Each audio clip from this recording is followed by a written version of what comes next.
உங்கள் பிரதிநிதியாக அங்கிருந்து கன்னடத்து சூப்பர் ஸ்டார் இங்கே வந்திருக்காரு. இது அந்த ஊரில் இருக்கும் என் குடும்பம். அதனால தான் அவர் இங்கே வந்திருக்காரு. அதனால தான் நான் பேச்சை ஆரம்பிக்கும் பொழுது நான் உயிரே உறவே தமிழே என்று ஆரம்பித்தேன். அதில் தமிழிலிருந்து பிறந்தது தான் உங்கள் பாஷையும். அதனால் நீங்களும் அதில் உட்படுவீர்கள்.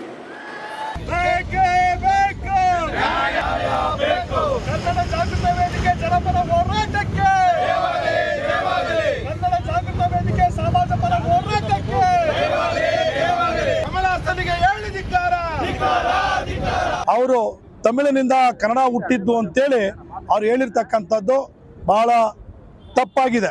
ನಿಮ್ಮದೇ ಆದಂಥ ಒಂದು ಸ್ಥಾನಮಾನ ಇದೆ. ಹಾಗಾಗಿ ನೀವು ಬೇಷರತ್ತಾಗಿ ಕ್ಷಮೆ ಕೇಳಲೇಬೇಕು ಕಮಲಾಸನ್ ಅವರೇ. ಇಲ್ಲ ಅಂದ್ರೆ ಮುಂದಿನ ದಿನಗಳಲ್ಲಿ ಕನ್ನಡ ಜಾಗೃತಿ ವೇದಿಕೆಯಿಂದ ಹಂತ ಹಂತವಾಗಿ ಉಗ್ರವಾದಂಥ ಚಳವಳಿಯನ್ನ ಬೇರೆ ರೀತಿಯಾದಂಥ ಚಳವಳಿಯನ್ನ ಮಾಡ್ತೀವಿ. ಅದನ್ನು ಎದುರಿಸೋದಕ್ಕೆ ಕಮಲಾಸನ್ ಸಿದ್ಧ ಆಗಬೇಕು ಅಂತೇಳಿ ಎಚ್ಚರಿಕೆ ಕೊಡ್ತೀನಿ. See, they are confusing the issue. I think what I said was said out of love and with a lot of historians who taught me language history, and that I didn't mean anything. We are a family, and so are the languages. If you look at it from the northern point of view, yes, what they say according to them is right. If you look at it from Tenkumari, then what I say is right. There's a third angle to it. That's what I said, the scholars and language experts. They will say they both are right, but they must decide where they want to belong, with their family or the languages that came from the north. That's up to you. It's a democratic country. This is not an answer. This is an explanation. Love will never apologize. இது மிகவும் நுட்பமான ஒரு பிரச்சனை. வரலாற்று உண்மையை நடிகர் கமல்ஹாசன் பேசியிருக்கிறார். இதை சிலர் மொழி சார்ந்த இனம் சார்ந்த பிரச்சனையாக அரசியலாக மாற்ற முயற்சிக்கிறார்கள். அவ்வாறு இதை மாற்றுவதில் எந்த அர்த்தமும் இல்லை. அவர் பேசியதில் எந்த பிழையும் இல்லை என்று நான் நம்புகிறேன். இந்த கர்நாடக மக்களுக்கும் தமிழ் மக்களுக்கும் இடையிலே முரண்பாடை வளர்த்துவதிலே இந்த கன்னட அமைப்புகள், சில அமைப்புகள் தொடர்ச்சியாக இயங்கி வருகின்றன என்பதை நாம் அறிந்த ஒன்றுதான். இப்பொழுது நடக்கக்கூடிய விடயத்தில் கூட சமஸ்கிருத பின்னணியைத்தான் கன்னடம் கொண்டிருக்கிறது என்கிற கருத்தை வலியுறுத்துவதற்காகத்தான், கன்னடத்திற்கும் தமிழுக்கும் தொடர்பில்லை என்பதை அவர்கள் பொதுமக்களிடத்தை பரப்புவதற்காகத்தான் இந்த சிக்கலை அவர் பரப்பிக் கொண்டிருக்கிறார்கள். முழுக்க முழுக்க ஒரு இந்துத்துவ அரசியலாகத்தான் மே 14 இயக்கம் பார்க்கிறது. This is a political issue. We all are neighbors. We all have to work together, live together. Our water goes to Tamil Nadu. Tamil Nadu people come here. We are not enemies. We all are friends. But I would like to tell everyone to be calm, be patient. Nothing is permanent in life.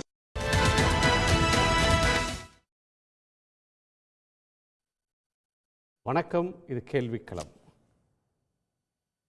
தக் life படம் தொடர்பாக நடிகர் திரு கமல்ஹாசன் பேசிய ஒரு பேச்சு, தமிழிலிருந்து பிறந்த மொழி கன்னடம் என்று அவர் பேசிய ஒரு கருத்து மிக பூதாகரமான ஒன்றாக மாற்றப்பட்டு இன்று ஒரு பெரும் பேசுபொருளாக இருக்கிறது. கர்நாடக உயர்நீதிமன்றத்தில் நீதிபதி, அதை வழக்கை விசாரித்த நீதிபதி அவர்களே கூட கடுமையான சில கேள்விகளை எல்லாம் எழுப்பியிருக்கிறார். நீங்கள் மொழி அறிஞரா, வணிகத்துக்காக படம் எடுப்பவர்கள், நீங்கள் மன்னிப்பு ஏன் கேட்கக்கூடாது, ஏன் ஈகோ பார்க்கிறீர்கள், மன்னிப்பு என்ற சொல் இந்த விளக்கத்தில் இல்லையே என்றெல்லாம் கேட்டு அந்த படத்தை வெளியிடக்கூடிய நிலை இன்று இல்லாத சூழல் ஏற்பட்டிருக்கிறது. வழக்கு தொடுத்த கமல்ஹாசன் தரப்பே இப்போது நாங்கள் போலீஸ் பாதுகாப்பையும் கேட்கவில்லை, இப்போது வெளியிடும் உத்தேசமும் இல்லை என்று சொல்லியிருக்கிறார்கள். கமல்ஹாசன் கெட்ட எண்ணத்தோடு, தீய நோக்கத்தோடு நான் இந்த கருத்தை சொல்லவில்லை, ஒரு சகோதர உணர்வின் வெளிப்பாடாகத்தான் இந்த கருத்தை நான் முன்வைத்தேன். தவறாக சொல்லியிருந்தால் மன்னிப்பு கேட்கலாம், நான் இதில் எந்த தவறும் செய்யவில்லை, தவறாக புரிந்து கொள்ளப்பட்டிருக்கிறது என்று விளக்கம் தந்திருக்கிறார். இதில் பல்வேறு கேள்விகள், விமர்சனங்கள் இதில் முன்னே இருக்கின்றன. ஒன்று, தமிழில் இருந்து கிளைத்த மொழிகள் என்று சொல்வது சரியா என்ற ஒரு பார்வை. இன்னொன்று, திராவிட மொழி குடும்பத்தில் தமிழ் மூத்த மொழி, அதற்கு பிறகு உருவான மொழிகள் ஏனைய மொழிகள் என்கிற ஒரு பார்வை மொழியியல் அறிஞர்கள் மத்தியிலே இருக்கிறது. இது விவாதத்தின் பொருளாக பல காலமாக மொழி ஆராய்ச்சியாளர்கள் மத்தியிலே இருக்கிறது. நீதிமன்றம் இன்று கேட்டிருக்கக்கூடிய கேள்வி என்பது நீங்கள் மொழி அறிஞரா என்ற கேள்வியை எல்லாம் எழுப்பியிருக்கிறது. ஒரு கருத்துக்கு விளக்கம் தந்த பிறகும் அதை வெளியிடக்கூடாது என்று அங்கு இருக்கக்கூடிய ஃபிலிம் சேம்பர் தடை விதிப்பதும், நீங்கள் மொழி அறிஞரா என்று நீதிமன்றம் கேட்பதும் பல விமர்சனங்களை எழுப்பியிருக்கின்றன. மொழி அறிஞர்களே கூட பல்வேறு கருத்துக்களை கொண்டிருக்கிறார்கள், ஒரே கருத்தை இதில் கொள்ளவில்லை. இன்னொன்று, இந்த சிக்கலில் ஒரு கருத்துரிமையை, பேசும் உரிமையை நிலைநாட்ட வேண்டிய நீதிமன்றம் மன்னிப்பு கேட்க வேண்டும் என்று வலியுறுத்தக்கூடிய போக்கு என்பது வழக்கத்துக்கு மாறான ஒன்றாக இருக்கிறது.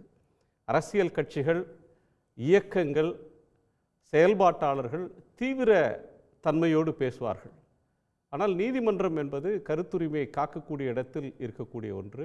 அவர்கள் இன்று நடந்து கொண்டது பல தரப்பினர் மத்தியிலே ஆதங்கத்தையும் வருத்தத்தையும் ஏற்படுத்தியிருக்கிறது. இந்த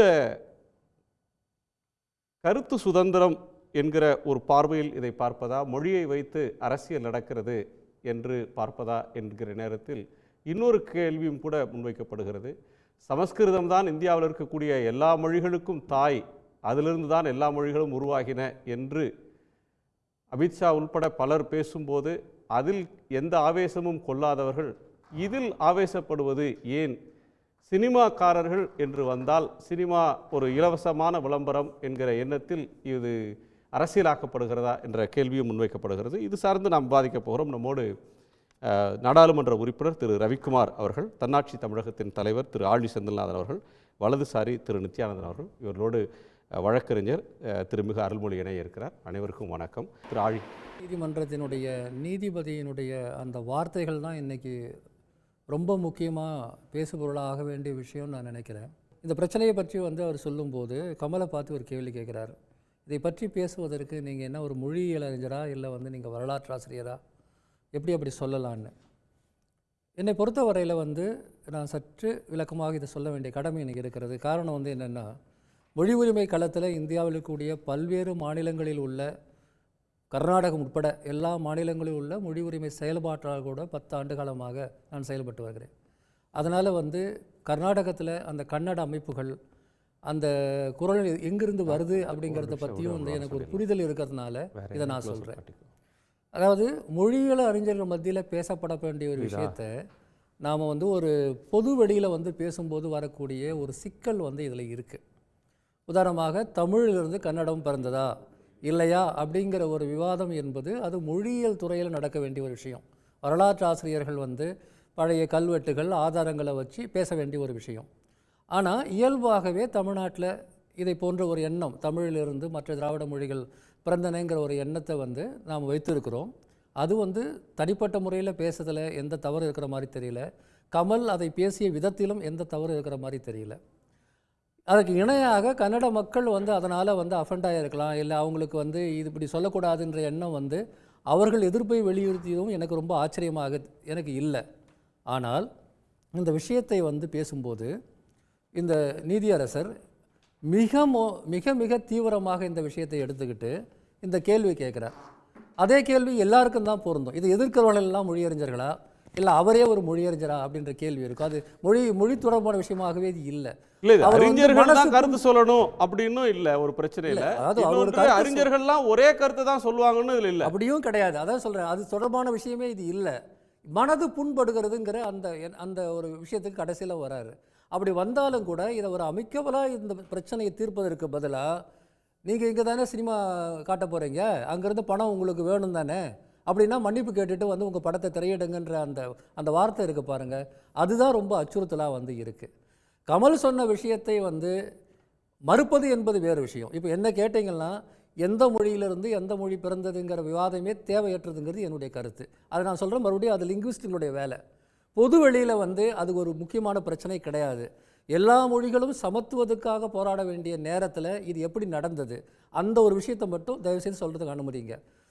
2 வாரத்துக்கு முன்னாடி வரலே கர்நாடகாவில் வந்து இந்தி திணிப்புக்கு எதிரான போராட்டம் கடுமையாக இருந்தது. பல்வேறு போராட்டங்கள் தொடர்ந்து கடந்த 3 மாதத்தில் நடந்தது, 10 ஆண்டு காலமாகவே நடந்துட்டுருக்கு. இந்த போராட்டங்களை செய்யக்கூடியவர்களோடு நான் தொடர்பு கொண்டிருக்கிறேன். அப்போ பல பேர் என்கிட்ட என்ன சொல்லுவாங்கன்னா, ரொம்ப காலமாக நாங்கள் வந்து தமிழர்களையும் மராத்தியர்களையும் தான் எதிரி நினச்சிக்கிட்டு நாங்கள் சண்டை போட்டுட்டு இருந்தோம். ஆனால் எங்கள் மொழிக்கான பிரச்சனை வந்து இந்தி திணிப்பின் வடிவத்தில் வருதுங்கிறத புரிஞ்சுக்கிறோம், நாமெல்லாம் இணைந்து செயல்படணும்னு பேசி கொண்டிருந்தவர்கள் தான் இன்றைக்கி வந்து பல கன்னட அமைப்பினர். ஆனால் இந்திக்கு எதிரான போராட்டத்தை ஒரே வாரத்தில் தமிழுக்கு எதிரான போராட்டமாக அங்கே மாற்றியவர்கள் யார் அப்படின்னு நீங்கள் பார்த்தீங்கன்னா இதுக்கு பின்னாடி இருக்கிற அரசியல் புரியும். அதாவது வட இந்தியாவினுடைய அல்லது வந்து இந்தி திணிப்பினுடைய அந்த அரசியல் என்பது இன்றைக்கி மகாராஷ்டிராவில், கர்நாடகாவில், கேரளத்துலலாம் வந்து வெளிப்படக்கூடிய ஒரு நேரத்தில் இந்த ஒரு அவர் பேசின பேச்சில் உடன்பாடு கூட இல்லாமல் இருக்கலாம். ஆனால் அது எல்லாரும் பேசுகிற பேச்சு தான். நீங்களே பேசும்போது சொன்னது போல் சமஸ்கிருதம் தான் இந்தியாவின் அனைத்து மொழிகளுக்கும் தாய்மொழின்னு அந்த காலத்துலேருந்து கதை விட்டுட்டு இருக்கிறாங்க. அதுக்கு எதிராக இந்த போராட்டமாக நடத்துகிறோம், நம்ம புத்தகம் தான் எழுதுகிறோம், ஆய்வு கட்டுரை எழுதுகிறோம். திராவிட மொழிகளுக்குன்னு தனித்தன்மை இருக்குது, தமிழுக்கு வந்து இவ்வளோ வரலாறு இருக்குது, மலையாளத்துக்கோ கன்னடத்துக்கோ வரலாறு இருக்குன்னு தான் நான் பேசுகிறேமே ஒழிய அதை இந்த மாதிரி பிரச்சனையாக மாற்றலை. ஆனால் ஒரு வாரத்துக்குள்ளே எந்த கன்னட அமைப்புகள் இந்தி திணிப்புக்கு எதிராக போராடியதோ அதே அமைப்புகளை எல்லாரும் கிடையாது அதில் இருக்கிற பெரும்பான்மையான அமைப்புகள்னு சொல்லலாம். அந்த அமைப்புகளை வந்து காங்கிரஸ் கட்சிக்கும் அல்லது வந்து தமிழுக்கும் எதிரான ஒரு உள்ளூர் பிரச்சனையாக, அரசியல் பிரச்சனையாக மாற்றுவதிலே அவர்கள் வந்து பெரிய வெற்றி பெற்றிருக்கிறார்கள். ஆனால் அது மக்களை பெரிய அளவுக்கு பாதிக்காதுன்னு நான் உறுதியாக சொல்லுவேன். ஏன்னா வந்து இதுக்கு பின்னாடி இருக்கக்கூடிய அரசியலை வந்து அவர்களும் புரிந்து கொண்டிருக்கிறார்கள். அது முதல் பார்வை நீதிமன்றம் இதை அணுகுன விஷயம் தப்புங்கிறது நிச்சயமாக தவறான அணுகுமுறை. மன்னிப்பு கேட்கணும் இன்சிஸ்ட் பண்ணதும் நீங்கள் அறிஞரான்னு கேட்கறதும் நீதிமன்றம் எல்லை தாண்டி அதாவது அட்வைஸ் பண்ணுறது கூட வேறங்க. இது மாதிரியான சென்சிட்டிவான விஷயங்களில் உங்களை போன்ற பெரிய நடிகர்கள் இப்படி பேசுவது குறித்து நீங்கள் வந்து யோசிக்கணும், இது வந்து மற்றவங்களுடைய உணர்வுகளை புண்படுத்தாதான்னு கேட்குறதுங்கிறது வந்து நான் இதுவரையிலும் கேள்விப்பட்டிருக்கேன். அந்த மாதிரி ஏற்கனவே கமல் விவகாரத்தில் இந்த மாதிரியான வேறு சில விவகாரங்கள் கூட அப்படி தான் நீதிமன்றங்கள் பேசியிருக்கு. ஆனால் இன்றைக்கி உங்களுக்கு கர்நாடகத்துலேருந்து பணம் வேணும் அப்படின்னா வந்து நீங்கள் மன்னிப்பு கேட்க மாட்டீங்களா அப்படின்ற அந்த துணிங்கிறது வந்து என்னென்னா, நான் சொல்கிறேன், எத்தனை இந்தி படங்களில், மலையாள படங்களில் தமிழர்களை வந்து தரக்குறைவாக பேசியிருக்காங்க தெரியுங்களா? கேலியா, கிண்டலா, பகடியா. அப்போ அந்த மொழி படங்கள் எல்லாம் இங்கே வெளியிடுறதை நம்ம என்றைக்காக எதிர்த்துருக்கோமா? இல்லை அந்த மக்களையோ அந்த கலாச்சாரத்தையோ நம்ம எதிர்த்துருக்கோமா?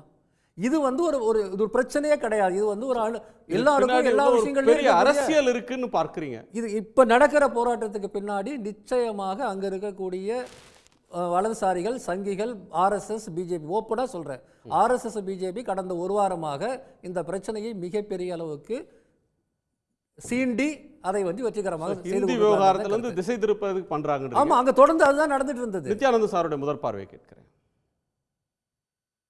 சன் தொலைக்காட்சி நேயர்களுக்கு என்னுடைய பணிவான வணக்கத்தினை தெரிவித்துக் கொள்கின்றேன்.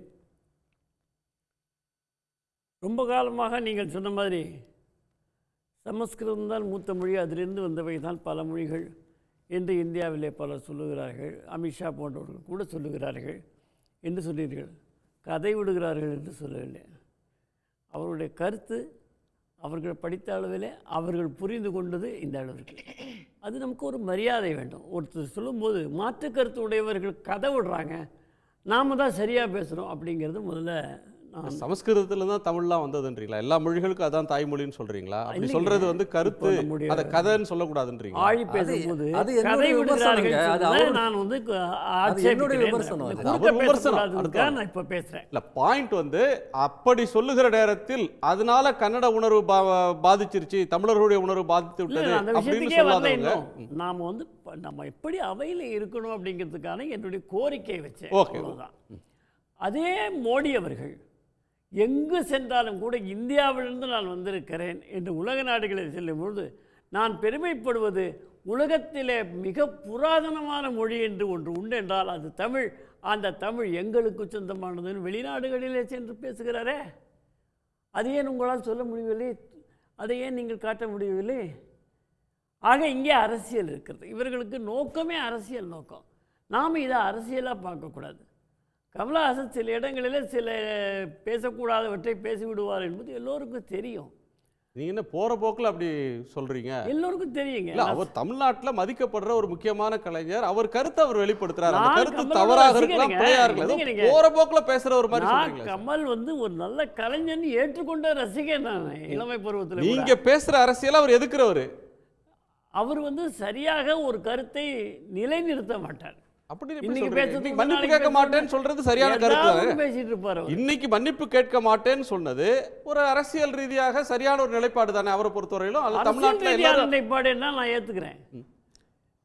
இப்போ நீங்க சொன்னீங்களா அரசியல் ரீதியாக? ஆமா, அது ஒரு அரசியல் காரணத்துக்காக அது எதிர்க்கப்படுகிற போது அதுக்காக நான் மன்னிப்பு கேட்க மாட்டேன்னு உறுதியா நிக்கிறார். தான் கருத்துல உறுதியா நிக்கிறார். எனக்கு கெட்ட தீய நோக்கம் இல்லைன்னு எக்ஸ்பிளைன் பண்றாரு. கர்நாடகாவில் உங்களுடைய திரைப்படம் ஓட வேண்டும் என்றால் அரசியல் காரணங்களுக்காகவோ வியாபாரத்திற்காகவோ இப்படி பேசுவார்களா? இப்படி எங்க பேசணும்? என்ன சார் அவர் பேசினாரு? அவர் பேச்சுல இன்டென்ஷனே இல்லையே. இல்ல பாருங்க, நீங்க இன்னொருத்தரை கொச்சைப்படுத்துற எண்ணமே அதுல இல்லையே. கமலஹாசனோட மோசமா இருக்கீங்க. அப்படி என்ன கமலஹாசன் மோசமா? கமலஹாசனை விட மோசமா என்ன சார் அது? இந்த விஷயத்துல கமலஹாசன் படுமோசம். என்ன சொன்னாரு? அவர் வந்து நம்ம இருக்கிறது கர்நாடக மக்களுடைய சென்டிமெண்ட்ஸ் இருக்கு, அவர்களுடைய அந்த தமிழ். அவர் 2 ஸ்டேட்மெண்ட் கொடுக்குறாரு, விளக்கமும் திருப்பி சொல்றாரு. ஒரு சகோதர எண்ணத்துல தான் நான் சொல்றேன், அதுல பகைமை இல்ல. சேம்பர் ஆஃப் காமர்ஸ்ல கொடுக்குறாரு. கேட்டு சொன்னதுக்கு அந்த மேடை பேச்சை நான் போட்டு காட்டினேன் கொஞ்சம் முன்னாடி. அந்த நிகழ்ச்சியில அது ஹர்ட் பண்ற இன்டென்ஷன் இல்ல. நான் ஒரு அன்போடு சொல்லுகிறேன், ஒரே குடும்பம் என்றை உணர்த்துவதற்காக சொல்லுகிறேன். எல்லாம் சரிதாங்க, ஆனா நீங்க பேசுறது கர்நாடகா. அதனால என்ன? ஒரு மொழியினுடைய அடிப்படையிலே பிரிந்த நாடு, அதாவது மாநிலங்களாக பிரிந்து வைத்திருக்கக்கூடிய நாடு இந்தியா. மொழி அடிப்படையிலே மாநிலங்கள். அப்போ அந்த மொழிக்கு அவர்கள் எத்தனை முக்கியத்துவம் கொடுவார்கள், உணர்ச்சியை கொட்டுவார்கள் என்பது நமக்கு தெரிய வேண்டும். முதிர்ச்சி உள்ளவர்களுக்கு அது புரியும். நாம் எங்கே போகிறோமோ அதுக்கேற்ற மாதிரி. அப்படின்னா நீங்கள் வந்து கர்நாடகாவில் பேங்க்கில் ஹிந்தி ஃபார்ம் கொடுக்குறாங்க, தமிழ்நாட்டில் பேங்க்கில் ஹிந்தி ஃபார்ம் இருக்குது, தமிழ் இல்லை. அதற்கெல்லாம் அவங்க போராடுறாங்க. கர்நாடகாவில் எங்கே பார்த்தாலும் ஹிந்தி வந்துருச்சு அப்படின்னு சொல்லி எதிர்ப்பு அந்த ஊரில் வருது. அப்படி பேசுகிற நேரத்தில் அந்த இடத்துல நீங்கள் கர்நாடகா நிலைப்பாட்டுக்கு ஆதரவாக இல்லை, கமல்ஹாசன் மீது ஒரு குறை சொல்லணும் அப்படின்னு வர்றப்போ மட்டும் ஒரு கன்னட உணர்வுன்ற ஒரு இடத்த தூக்குறீங்களே. கன்னடர்கள் மற்ற அவங்க மொழி உரிமைக்கு ஹிந்திக்கு எதிராக போராடின நேரத்தில் இதே ஸ்டாண்ட் எடுப்பீங்களா நீங்கள்? இல்லை, ஹிந்திக்கு எதிராக போராட்டம் நடத்துவது என்பது அடிப்படையிலே நான் வேறுபடுகிறேன். இந்த நாட்டிலே ஹிந்தி தான் இணைப்பு மொழியாக இருக்க வேண்டும், ஆங்கிலம் அதுவரை எல்லோரும் ஏற்றுக்கொள்ளும் வரை நீடிக்க வேண்டும் என்பது அரசியலமைப்பு சட்டத்தில் இருக்கின்ற ஒன்று. அதை யாரும் மறுத்து பேச முடியாது. அது கன்னடத்திற்கோ தமிழத்துக்கோ இருக்கிறதுனால மறுத்து பேச முடியாதெல்லாம் ஒன்றும் கிடையாது. இல்லை இல்லை, கருத்து சொல்லிட்டேன், நீங்கள் பேசுங்க. நீங்கள் உங்கள் சட்டமன்றத்தில் பேசுங்க, பாராளுமன்றத்தில் பேசுங்க, பேசலாம். பொதுவெளியிலே அதை பேசும்போது அது அரசியலமைப்பு சட்டத்திற்கு எதிரானதாக இருக்கிறது. அதில் இல்லாத நீங்கள் பேசக்கூடாது. அப்போ இவர் போய் அங்கே கன்னடம் பேசுகிறாருன்னா, கன்னடம் வந்து பிறந்ததுன்னா அங்கே அவங்களுக்கு அது இல்லை, நாங்கள் கன்னடம் தனித்துவமான ஒரு மொழி என்று அவர்கள் நினைத்து கொண்டிருக்கக்கூடிய இடத்துல இதை பேசும்போது அவர்களுடைய இல்லை சார், ஒரு பாயிண்ட், அதாவது அவர் சொன்ன கருத்தில் இன்னொருத்தருக்கு மாற்று கருத்து இருக்கலாம். அவர் ஒரு கருத்தை சொல்கிறார், தமிழ்லேருந்து பிறந்ததுன்னு சொல்கிறார். அதில் தமிழ்நாட்டில் இருக்கிற அறிஞர்களுக்கு கூட 2 கருத்து இருக்குது. அது இப்படியும் பார்க்கலாம். நானே அடிச்சு சொல்கிறேங்க, மூத்த மொழி தமிழ் அப்படின்றதுல தமிழனுடைய குழந்தைகள் தான் மலையாளம், தெலுங்கு, கன்னடம், துளு, இப்படி ஆராய்ச்சிகள் இருக்கிறது. அப்படி சொல்ற மொழி அறிஞர்களும் இருக்கிறாங்க.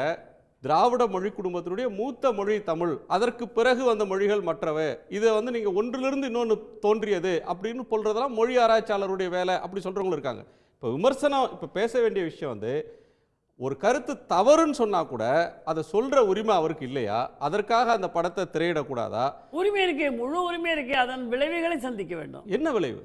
கர்நாடகாவில் போய் நீங்கள் பேசும்போது கன்னட மக்களுடைய உணர்வுகள் பாதிக்கப்படுகிறது என்று அவர்கள் வழக்கு தொடுக்கிறார்கள். இங்க ஒரு சின்ன விளக்கம், அதை சந்தித்து தான் ஆக வேண்டும்.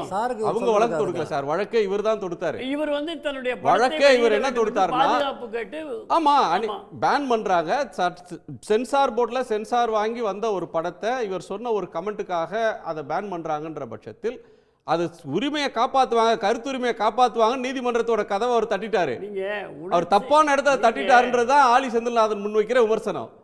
நான் மற்றவங்களுடைய கருத்தை கேட்டு வந்துடுறேன். திரு ரவிக்குமார், இந்த உணர்ச்சிகளுக்கும் உள்ள மெல்லிய வேறுபாட்டை புரிந்து கொண்டு பேச வேண்டும். ஓகே, ரவிக்குமார் அவர்கள்ட்ட கேட்கணும் 2 விஷயம். அவர் சொன்ன கருத்தின் மீதான பார்வை, இன்னொன்று நீதிமன்றம் இதை அணுகின விஷயம். இதற்கு பின்னாடி இருக்கிற அரசியல் சார்ந்து 2 பார்வைகள் இங்கே முன்வைக்கப்படுது. முதல்ல திரு கமல்ஹாசன் அவர்கள் நான் மன்னிப்பு கேட்க மாட்டேன் அப்படின்னு உறுதியாக சொல்லியிருக்கிறது பாருங்க, அதை நான் ரொம்ப பாராட்டுறேன். எப்படி வந்து சாவர்கர் விஷயத்தில் நீதிமன்றத்தில் திரு ராகுல் காந்தி அவர்கள் நான் மன்னிப்பு கோர மாட்டேன் என்று உறுதியாக சொன்னாரோ, அதே போல் இன்றைக்கி கமல்ஹாசன் அவர்கள் சொல்லியிருக்கார். ஏன்னா அவருடைய ஸ்டேட்மெண்ட்டில் இந்த தவறும் கிடையாது, தவறான நோக்கமும் கிடையாது, யாரையும் புண்படுத்துவதற்காக அவர் சொல்லவில்லை. அப்படி இல்லாத போது அவர் போய் மன்னிப்பு கேட்க வேண்டிய அவசியமே இல்லை. அதில் அவர் உறுதியாக இருப்பது உண்மையிலே பாராட்டத்தக்கது. அதுவும் இன்றைக்கு மாநிலங்களவை உறுப்பினராக தேர்ந்தெடுக்கப்பட்டு அவர் போகிறாரு. அப்போது அங்கே போய் அவர் எப்படி உறுதியாக இருப்பார் என்பதற்கான ஒரு முன்னுதாரணமாக இன்றைக்கி இது இருக்குது. முதல்ல என்னுடைய பாராட்டுக்களை திரு கமல் அவர்களுக்கு நான் தெரிவித்துக் கொள்கிறேன். ரெண்டாவது, இது தொடர்பாக அங்கே இருக்கிற நீதிமன்றம் சொன்னது. இந்த நீதிமன்றங்களில் அந்தந்த மாநிலத்தைச் சேர்ந்தவர்கள் நீதிபதிகளாக உயர் நீதிமன்றங்களில் இருக்கும்போது அவர்கள் என்ன பண்ணுறாங்கன்னா, அந்த மாநிலத்துடைய அந்த மொழி உணர்வுகளுக்கு அவர்களும் இழுக்கப்படுகிறார்கள், ஈர்க்கப்படுகிறார்கள், அதனால் இன்ஃப்ளூயன்ஸ் ஆகப்படுகிறார்கள். அப்படியான ஒரு இன்ஃப்ளூயன்ஸில் தான் அந்த மாண்புமை நீதிபதி அவர்கள் அப்படியான ஒரு கருத்தை தெரிவித்திருப்பார் என்று நான் நினைக்கிறேன். ஏன்னா இப்படி அரசமைப்பு சட்டத்தின் அடிப்படையில் இந்த பிரச்சனையை, இந்த ஒரு சட்டங்கள் அடிப்படையில் இந்த பிரச்சனையை அணுகும்போது இப்படி சொல்லுவதற்கு சட்டத்தில் ஏதாவது இடம் இருக்கா அப்படின்னு பார்த்தோம்னா, அது மாதிரியான ஒன்று நீங்கள் போய் மன்னிப்பு கேளுங்க, அவங்க படம் ஓடணும்ல அப்படின்னெல்லாம் பேசுகிறதுக்கு சட்டத்தில் எதுவும் இடம் இருப்பதாக தெரியவில்லை. எனவே இது அது அவர் இன்டென்ஷனாக சொன்னாருங்கன்னு நான் நினைக்கல. இப்படியான செல்வாக்கு, அந்தந்த மாநில மக்களுடைய உணர்வுகளின் செல்வாக்கு எல்லா நிறுவனங்களும் மேலேயும் இருக்குது. அது நீதிமன்றங்களும் அதுக்கு விதிவிலக்கு அல்ல என்பதைத்தான் நாம் அதை பார்க்குறோம். எனவே அது மாதிரி தான் அதை புரிஞ்சுக்கணும். அவர் மேலே வேறு எந்தவும் வருத்தப்படுவதற்கு நமக்கு நியாயம் இருப்பதாக தெரியல. மூணாவது, இந்த கூற்று அது எந்த அளவுக்கு உண்மை, கன்னடம் என்பது தமிழிலிருந்து தோன்றியதா இல்லையா அப்படிங்கிறதுக்கான அந்த கூற்றில் என்ன உண்மை இருக்குது? இந்த ஸ்டேட்மெண்ட் அந்த நீதிபதியை கேட்டது போல் நீங்கள் என்ன மொழிகள் அறிஞரா அப்படின்னு கேட்டதுங்கிறது நமக்கு மேலோட்டமாக பார்க்கும்போது அவர் மொழியியல் அறிஞர்னா அப்புறம் இது எதுக்கிறவங்களாம் மொழியியல் அறிஞர்களா அப்படின்ற கேள்வியை கூட இங்கே பேசிய ஆழி செந்தில்நாதன் கேட்டார். அது மாதிரி பார்க்குறது ஒன்று. இன்னொன்று, இதை ரெண்டு விதமாக பார்க்கணும். ஒரு பொலிட்டிக்கல் ஸ்டேட்மெண்ட்டாக, ஒரு அரசியல் கூற்றாக ஒன்றை பார்ப்பது, அடுத்தது ஒரு மொழியியல் அணுகுமுறையிலிருந்து ஒரு விஷயத்தை சொல்வது. இன்றைக்கு மானுடவியல் அறிஞர்கள் இந்த திராவிட இனம் என்பது எப்படியெல்லாம் தோன்றினது அப்படிங்கிறத பற்றியும், இங்கே தமிழ்நாட்டில் எப்படியா மனித குடியேற்றம் நடந்தது, அவங்களுடைய மரபு என்ன அப்படிங்கிறத பற்றியும் அறிவியல் பூர்வமான ஆதாரங்களோடு பல கருத்துக்களை இன்றைக்கி சொல்கிறாங்க. அது அதில் நீங்கள் உதாரணத்துக்கு தென்னாப்பிரிக்க இதிலேருந்து வந்த ஒரு இனத்தின் இதில் இருந்து தான் எல்லாருமே, இங்கே இந்தியாவில் இருக்க எல்லாருமே அந்த ஒரு மூல இதிலேருந்து தான் கிளை பிரிந்து வந்திருக்கு அப்படின்னு பார்க்கும்போது எல்லாருக்கும் ஆன்செஸ்ட்ரல் ரூட்டுங்கிறது ஒன்றா இருக்குது அப்படிங்கிறது நீங்கள் ஒரு பொலிட்டிக்கல் ஸ்டேட்மெண்ட்டாக சொன்னீங்கன்னா அது ரொம்ப ஒரு அதிர்ச்சியாக கூட இருக்கலாம். ஆனால் ஒரு சயின்டிஃபிக்கான ஒரு ட்ருத்தாக அதை சொல்லும் போது, ஒரு அறிவியல் உண்மையாக சொல்லும்போது அது இந்த மாதிரியான அதிர்ச்சியை ஏற்படுத்தாது. எனவே அந்த மாதிரி அதுக்கான ஒரு இடமாக அது இருந்ததா என்றால் அதுக்கான இடம் இல்லை. ஆனால் அவர் திரு கமல்ஹாசன் அவர்கள் அந்த ஒரு சகோதரத்துவத்தை வெளிப்படுத்துவதற்காக அதை சொல்கிறார். நம்ம ரெண்டு பேரும் ஒரு தாய் மக்கள் அப்படின்னு சொன்னால் நீங்கள் அதை ரொம்ப கான்க்ரீட்டாக எடுத்துக்கிட்டு என்ன எங்கள் அம்மாவும் உங்கள் அம்மாவும் ஒன்றுன்னு சொல்கிறீங்க, எங்கள் அம்மாவுக்கு தான் நீங்கள் பிறந்தீங்களா அப்படி போய் வியாக்கியானம் பண்ணோம்னா அது ரொம்ப வேடிக்கையாகவும் அது ரொம்ப சிறுமைப்படுத்துவதாகவும் தான் இருக்குது அந்த உணர்வை. ஆனால் திரு கமல்ஹாசன் அவர்கள் ரொம்ப பரந்த மனப்பார். இன்றைக்கி இந்தியாவில் இல்லாத அல்லது அருகி கொண்டிருக்கிற ஒரு மிக முக்கியமான ஒரு விஷயம் இந்த சகோதரத்துவ உணர்வு என்பது.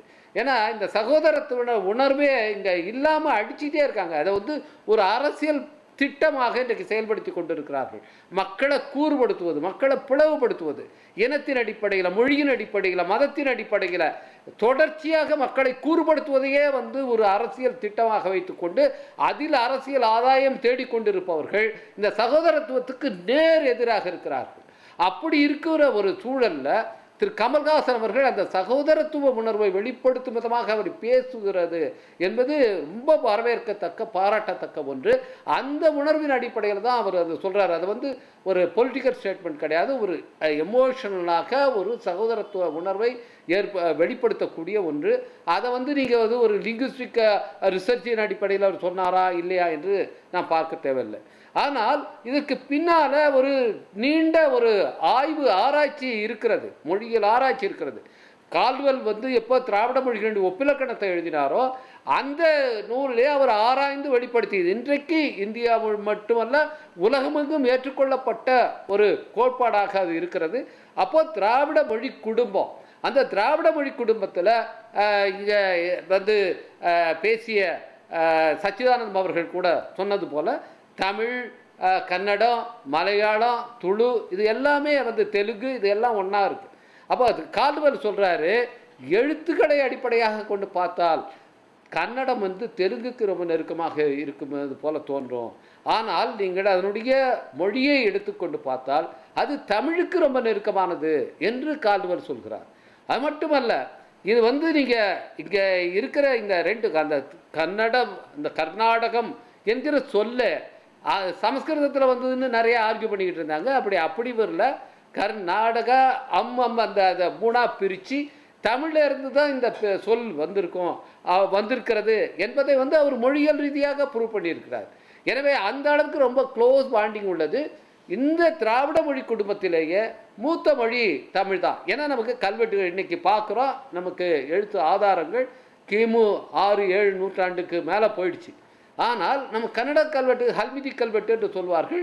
ஹல்மிதியில் தான் முதல்ல கிபி 5ஆம் நூற்றாண்டில் தான் கன்னடத்தில் எழுதப்பட்ட கல்வெட்டு அங்கே கிடைச்சிருக்கு. இதை சொன்னவர் வந்து யாரும் அது ஒரு பொலிட்டீஷியனோ இது மாதிரியான திரைத்துறை சார்ந்தவர்களோ கிடையாது. கல்வெட்டியல் அறிஞராக உலக புகழ் பெற்ற கேவி ரமேஷ் கர்நாடகத்தை சேர்ந்தவர்.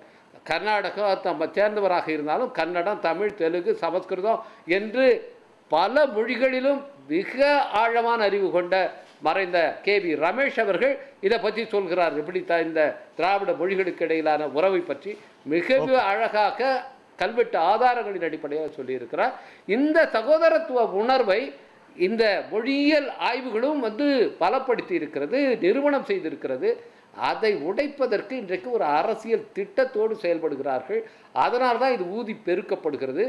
இதில் வந்து நாம் திருப்பி அதே மாதிரி ஒரு போட்டி இனவாதத்துக்கு பலியாகிவிடக்கூடாது. இங்கே இருக்கிறவங்க இதுவரைக்கும் அது மாதிரி யாரும் ரியாக்ட் பண்ணல. ரொம்ப ரொம்ப நிதானமாகத்தான் இங்கே இருக்கிறவர்களும் இதற்கு ரியாக்ட் பண்ணாங்க. ஏன்னா காவிரி பிரச்சனை எல்லாம் அது மாதிரி ரெண்டு பக்கமும் அது மாதிரியான பேச்சுகள் வந்து அந்த பிரச்சனை வந்து ரொம்ப சிக்கலாக்கப்பட்டதெல்லாம் நம்ம பார்த்துருக்குறோம். இன்றைக்கு அப்படியான ஒரு நிலை இல்லை. தமிழ்நாட்டில் இதுக்கான ரெஸ்பான்ஸ் ரியாக்ஷன்லாம் ரொம்ப நிதானமாகவும் சிறப்பாகவும் இருக்கிறது.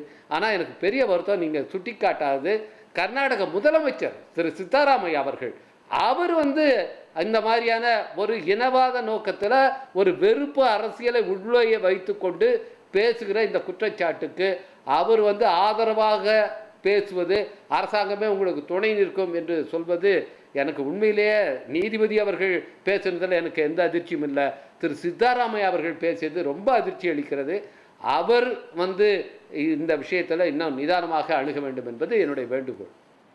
ஓகே, நம்ம கர்நாடகத்தோட ஒரு பார்வையை கேட்டுடலாம். கர்நாடகத்திலேருந்து பத்திரிகையாளர் திரு விஜய் கலந்திருக்கிறார், அவரோட கோணத்துக்கலாம். திரு விஜய், உங்கள் கருத்து இதில்? ನಮಸ್ಕಾರ ಎಲ್ಲರಿಗೂ, ಅನೇವರಿಗೂ ವಣಕ್ಕಂ. ஸோ இதுவரைக்கும் நீங்கள் எல்லாம் கேட்டீங்க. பட் சிச்சுவேஷன் என்ன இருக்குன்னா, இந்த சந்தர்ப்பத்தில் ஒரு இங்கிலீஷ் ப்ரோவர்ப் எனக்கு ஞாபகம் வருது. A gentleman should remain a gentleman under any circumstances and provocation. It is hard but great. அப்படி இருக்கும்போது I am a fan of Kamal Haasan. Kamal Haasan sir வந்து சினிமா ஆக்டர் இருக்கலாம், ஒரு பாஷை பற்றி பேசும்போது he should be very careful. He is not a scholar. He is not a scholar. நானும் scholar கிடையாது. ஆனால் ஒரு பாஷை வந்து இட் இஸ் 2 ஸ்டேட்டுக்குள்ளே இருக்கும். அது ரொம்ப அமைதியான பிரச்சனை அது. ஸோ இந்த பாஷை பற்றி வந்து பேசும்போது ரொம்ப கேர்ஃபுல்லாக இருக்கணும். இப்போ அவர் எல்லாம் சொல்கிறது ஆனப்புறு தான். அவர் பேசிட்டார், பேசுக்கு அப்படி தான் எல்லாம் சொல்லுவார், நாங்கள் சகோதரருங்க, நாங்கள் பாந்தவி இருக்குது, நம்ம பிரதர்ஹுட்டு அப்படின்னு சொல்கிறாங்க. பேசும்போது பிளாட்ஃபார்மில் பேசும்போது புத்தி இருக்கணும் இல்லை, புத்திசாலி தானே அவர். பேசும்போது கன்னடத்தை பற்றி பேசும்போது கேர்ஃபுல்லாக இருவார். பாஷை பற்றி பேசும்போது நான் கருணாதி அவர் சர்வக்னமூர்த்தி பிரதிஷ்டாபனை பண்ணும்போது சென்னையில் கன்னடத்தில் பேசினார். அப்போ என்ன சொன்னார் அவர், ஆல் லாங்குவேஜஸ் ஆர் ஈக்குவல் அப்படின்னு சொன்னார். அப்படி இருக்கும்போது இவர் கன்னடத்தை பற்றி வந்து இப்போ கன்னடம் வந்து தமிழ் டாக்டர்ன்னு சொன்னாங்க, தமிழுக்கு யார் மதர்? அப்படி பேசினா நீங்கள் எங்கே போகிறது இது வார்த்தை? அது தவறாகுது. அதனால் you should be very careful. Kannada வந்து before Christ 5th and 6th centuryக்குள்ளே வந்தது. இவர் சொன்னார், யார், ஹல்மிடி எல்லாம் சொன்னார். ஆனால் இன்றைக்கும் சிந்து வேலிக்கு போனால் நீங்கள் அங்கே they speak mixed Kannada language அங்கே பேசுகிறாங்க. ஸோ அப்படி இருக்கும்போது நான் வந்து முதலமைச்சர் கருணாநிதியோட அண்ணாதுரை வெளிநாட்டுக்கு போகும்போது அங்கே பிரச்சனை கேட்டால் சொல்லுவாருங்க, இது நம்மளோட பிரச்சனை, நாங்கள் சால்வ் பண்ணிக்கிறோங்க அப்படின்னு. அந்த விஷயத்தை தமிழ்நாட்டில் எந்த அரசியலாலும் பேசாமல் இருக்கும்போது இன்றைக்கி பாருங்கள், Kanimozhi, she is a great lady. எங்கே வெளிநாட்டில் என்ன சொல்லியிருக்காரு அவர், யூனிவர்சிட்டி இன் டைவர்சிட்டின்றது நேரமாக சொல்லியிருக்காரு. அப்படி இருக்கும்போது Kamal Haasan is a great artist. அந்த பிளாட்ஃபார்மில் பேசும்போது அவ்வளோ காமன் சென்ஸ் இருக்காதான், இந்த மெசேஜ் எப்படி போகிறது, சந்தேஷம் என்ன போகிறது, என்ன யோசனை பண்ணிக்கணும் இல்லை, அது பண்ணல அவர். அதுதான் தப்பு. இன்னைக்கு ஜட்ஜு கூட சொல்லியிருக்காரு டாக்டர் மிஸ்டர் விஜய். அவருக்கு வந்து கர்நாடக மக்களையோ கன்னட மொழியையோ குறைச்சி மதிப்பிடுற எண்ணம் இல்லை, அந்த இன்டென்ஷன் அவருக்கு இல்லை. அதை வந்து அவர் பல கட்டங்கள்லையும் அவர் திரும்ப திரும்ப சொல்றாரு. ஆனாலும் அரசியல் காரணத்துக்காக இதை பெருசு பண்றாங்க, இப்படி ஒரு கருத்து முன்வைக்கப்படுது. ஆமாம், அது I will put it other way round. இப்போ அவர் அரசியலுக்கு போகிறார் இல்லையா, இஸ் என்ட்ரிங் ராஜ்யசபா. ராஜ்யசபா போகிறதுக்குனால அரசியல் எதாவது இருக்கணும் இல்லை, அதனால இந்த பிரச்சனை வந்தது. எதுக்கு சொல்லணும், இப்போ மன்னிப்பு கேட்டால் என்ன ஆகிடும் சார், இப்போ நாம் தமிழுக்கு எதாவது அவமானப்படுத்தேன்னா உடனே கும்பிட்டு நான் தப்பு கேட்குறேன். இப்போ ஒரு மன்னிப்பு கேட்குறது என்ன ஆக போகிறது, இது பெருமை ஜாஸ்தியாக போகிறது. கமல்ஹாசன் வருது, இ பிகம் கிரேட் பர்சன் இல்லையா, அப்படி கேட்கணும் இல்லை. வர எம்ஜிஆர் இல்லை, சிவாஜி கணேசன் இல்லை, யாருமே இல்லை இந்த மாதிரி கேவலமாக பேசுன்னு ஒருத்தருமே கிடையாது. Why intelligent in such small practice, இது தப்பு இல்லையா? இது ஒரு சென்டிமெண்ட்ஸை டிஸ்டர்ப் பண்ண மாதிரியா இல்லையா? தமிழ் கன்னடா வந்து பெங்களூர் நீங்கள் வந்தீங்கன்னா you can see we are all neighbours. Kaveri மட்டும் இல்லை, எல்லாத்துலேயும் நீங்கள் பெங்களூருக்கு வந்தால் அடிக்கடி எவரி நைபர் இது தமிழியன். அப்படி இருக்கும்போது நீங்கள் இந்த இது ஹார்மோனியை ஏன் கெடுத்துறீங்க நீங்கள்? இப்போ வந்து தமிழ்கார இதில் வந்தால் கன்னடத்தில் ஏன் பேசுகிறது இல்லை, அந்த அளவுக்கு வந்துடுச்சு. இப்போ ஏன் அப்படி பண்ணுறீங்க நீங்கள்? அந்த மாதிரி பண்ணக்கூடாது. You're on the platform. அங்கே இருக்கும்போது இந்த லெவலுக்கு நீங்கள் வந்து போகும்போது பேசும்போது you must have presence of mind. அது இல்லைன்னா இந்த மாதிரி மிஸ்லீட் ஆக போகிறது. I think I am correct அப்படின்னு சொல்கிறேன் நான். ஓகே, அருள்மொழி அவருடைய கோணத்தை கேட்கலாம். அதாவது கர்நாடகாவை பொறுத்த வரைக்கும் இப்போது பத்திரிகையாளர் அவர்கள் சொல்லும்போது இது எப்படி அங்கே விளைவுகளை உருவாக்கி இருக்கு அப்படின்னு சொல்கிறாரு. நாம் வந்து தமிழ்நாட்டில் இருந்து பார்க்கும்போது இது மாதிரியான ஒரு மிரட்டலுக்கு, அதாவது மன்னிப்பு எங்கே கேட்குறது அப்படிங்கிறது ரெண்டு இருக்குது. ஒன்று, நான் சரியாகவே ஒரு கருத்தை சொன்னாலும் கூட அது வந்து ஒன்று தவறாக புரிந்து கொள்ளப்படலாம், இல்லை அதை எங்களால் ஏற்றுக்க முடியாது அப்படின்னு சிலர் வந்து தூண்டி விடலாம். இப்படி தூண்டி விட்டு பிரச்சனை பெருசாகும்போது ஒரு பேருக்காக மன்னிப்பு கேட்குறது. மூணாவது ஒரு மன்னிப்பு இருக்குது, அது வந்து சவர்கர் வகைரா மன்னிப்பு. எப்படின்னா மன்னிப்பு கடிதத்தை எழுதி ரெடியாக வச்சுக்கிட்டு நினச்சதெல்லாம் சொல்கிறது, என்ன வேணால் பேசுகிறது. நீதிமன்றத்தை கூட அப்படியா இப்படியான்னு கேட்கலாம். கேட்டுட்டு இந்த மன்னிப்பு தான் ரெடியாக வச்சுட்டு தானே அதை கேட்குறோம், அதனால் இந்த மன்னிப்பு அப்படின்னா பேசுகிறதையும் பேசிடலாம், மன்னிப்பும் கேட்டுக்கலாம். இந்த எந்த வகையிலும் சேராமல் ஒரு அன்இன்டென்ஷனல் அட்ரஸ், அதை அவர் பேசுனது அவங்களெல்லாம் நீங்கள் எங்களை விட குறைவானவங்க அப்படியான நோக்கத்தில் இல்லாமல் நாம் எல்லாம் ஒரே வழி தோன்றல்கள் தான் அப்படின்னு சொல்கிற நோக்கத்தில் தான் அவர் வந்து பேசியிருக்காரு. அதனால தான் வந்து அதுக்கு யாராவது சரியான முறையில் இல்லை நீங்கள் அப்படி சொன்னால் கூட எங்களால் ஏற்றுக்க முடியல அல்லது எங்கள் மனசு புண்படுது அப்படிங்கிற மாதிரி விவாதங்கள் வந்திருந்தால் அவர் வந்து அப்படின்னா நான் வருத்தப்படுறேன் அப்படின்னு சொல்லியிருக்க முடியும். ஆனால் இதில் உடனே களத்தில் இறங்கினது பிஜேபி. அந்த போஸ்டர்ஸ் எல்லாம் கிழிச்சது, இதை அரசியலாக்குனது அவங்க. இந்த அரசியலை இந்த மாதிரியான உணர்வை வளர்க்கிறதுல இருக்க ஆபத்து தான் சித்தராமையா அவர்கள் இப்போ அதுக்கு தலை குனிஞ்சு போக வேண்டியிருக்கு. அவர் அதை நான் ஆதரிக்கிறேன், அப்படி ஆதரிக்கலைன்னு சொன்னால் அவர் கன்னட எதிரியாக, கன்னட விரோதியாக காட்டப்படுவார். இப்படிப்பட்ட ஒரு ஆபத்தான அரசியலை அங்கே வந்து வளர்த்துருக்குறாங்க. அதுதான் இப்போ பற்றி தெரியுது. அப்போ மிரட்டப்படும் போது ஒருவர் வந்து நான் மன்னிப்பு கேட்க மாட்டேன் அப்படின்னு சொல்கிறது தான் ஒரு சிறந்த தன்மை. அதை வந்து நம்ம பாராட்டுறோம். இதை சரியான முறையில் கையாண்டிருக்கக்கூடிய இடம் வந்து நீதிமன்றம் தான். அப்போ நீதிபதிகள் வந்து இந்த செய்தியை இன்னும் கொஞ்சம் அழகாக அணுகியிருந்தால், அவங்களும் பார்ட்டி மாதிரியாக அந்த போஸ்டர் கிழிச்சவருடைய அவரே வந்து ஒரு ஜட்ஜ் போஸ்ட்டில் உட்காந்தா எப்படி பேசுவார், அந்த மாதிரி அவங்கள ரீப்ளேஸ் பண்ணுற மாதிரி இல்லாமல் அவங்க இதை நிதானமாக அணுகி அவர்கிட்ட இருந்தே ஒரு ஸ்டேட்மெண்ட் கூட வாங்கி அந்த பிரச்சனையை முடிச்சு வச்சுருக்க முடியும். எந்த ஒரு வழக்கும் முதல்ல நீங்கள் மன்னிப்பு கேட்டுருங்க, அப்புறம் கேஸை கேட்குறோன்னா அப்புறம் எங்கே இருக்குது கேஸு? நீங்கள் 10 நாள் ஜெயிலில் இருந்துருங்க, அப்புறமா உங்களை ஜெயிலில் போடலாமா வேண்டாமான்னு நாங்கள் முடிவு பண்ணுறோம் அப்படின்னு ஒரு நீதிமன்றம் சொல்லக்கூடாது. அது அரசியல் சட்டத்தை மீறி இந்த மக்களுடைய உணர்வுகளுக்கு பணிஞ்சு போகிறது. இதை வந்து நீதிமன்றங்கள் செய்யக்கூடாது. இதெல்லாம் சேர்ந்து தான் இந்த பிரச்சனையை வந்து பெருசாக்கியிருக்கு. அப்புறம் திரு விஜய் அவர்கள் சொல்லும்போது அவருடைய அந்த கோபத்தை உணர்வை வந்து நான் புரிஞ்சுக்கிறேன். ஆனால் சென்ற ஆண்டு மார்ச் மாதம் 8ஆம் தேதி மங்களூரில் நான் வந்து மகளிர் தின விழாவில் பேசுகிறேன். அதில் வந்து முழுக்க கர்நாடகாவில் இருந்து பல்வேறு பகுதிகளில் வந்திருந்த பெண்கள், அந்த பெண்கள்கிட்ட நான் பேசும் பொழுது நம்ம எல்லாருக்கும் பொதுவான மொழி இருக்குது அப்படின்னு சொல்லி தமிழில் என்ன சொல்கிறோம், கன்னடத்தில் என்ன சொல்கிறாங்க அப்படிங்கிறத சொல்லி, ஏன்னா இது எல்லாமே நம்முடைய தாய்மொழி, தந்தைகள் மொழி தான் வந்து பிரிஞ்சு சண்டை போடுறது, தாய்மொழி வந்து இப்படி ஒரு இணைப்போடு இருக்குது, ஏன்னா நம்ம எல்லாம் திராவிட மொழி குடும்பத்தில் வந்தவங்க அப்படின்னு சொல்லும்போது அது ஒரு பெரிய அரங்கம். குறைஞ்சது 1000 பெண்கள் கன்னடம் பேசுகிறவங்க அதை வந்து கைத்தட்டி வரவேற்றார்கள். அப்போது அவங்களுக்கு என்ன சொல்லப்பட்டிருக்கு இவ்வளவு காலமானா, நம்ம மொழி வந்து சமஸ்கிருதத்திலிருந்து வந்தது, ஏன்னா அது தேவ பாஷை, தெய்வங்கள் பேசுகிறது, ஆகையினால அதிலிருந்து வந்ததுன்னு ஏற்றுக்கும் போது அவங்களுக்கு அது மனசில் ஒன்றும் தோணாது.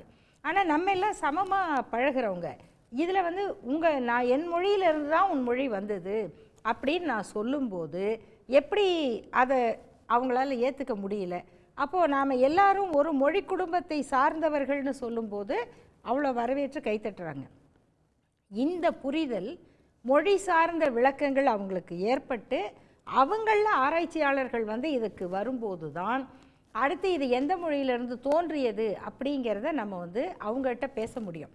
ஆனால் இப்போ கமலஹாசன் அவர்கள் பேசினது இந்த மாதிரி எல்லாம் திட்டமிட்டு ஆராய்ச்சியில விஜய் அவர்கள் பேசின ஒரு பாயிண்ட்லேருந்து எனக்கு என்ன தோணுதுன்னா, இப்போ கர்நாடகாவில் அவர் வசிக்கக்கூடியவர், அங்கே இருக்கக்கூடிய அரசியல், அங்கே இருக்கக்கூடிய இப்போ உரையாடல்கள், இப்போ நடக்கிற போராட்டம், வாதம், இதெல்லாம் பார்த்து அது சார்ந்த ஒரு உணர்வு அவர் உள்வாங்கி அதை வெளிப்படுத்துகிறாருன்னு நான் ஒரு டெஸ்ட் சாம்பிளாக எடுத்துகிட்டு பார்த்தோம்னா, அவர் சொல்கிற கருத்து தமிழிலிருந்து கன்னடம் பிறந்தது அப்படின்னு சொல்கிறத கன்னட மக்கள் ஏற்றுக்கொள்ளலை.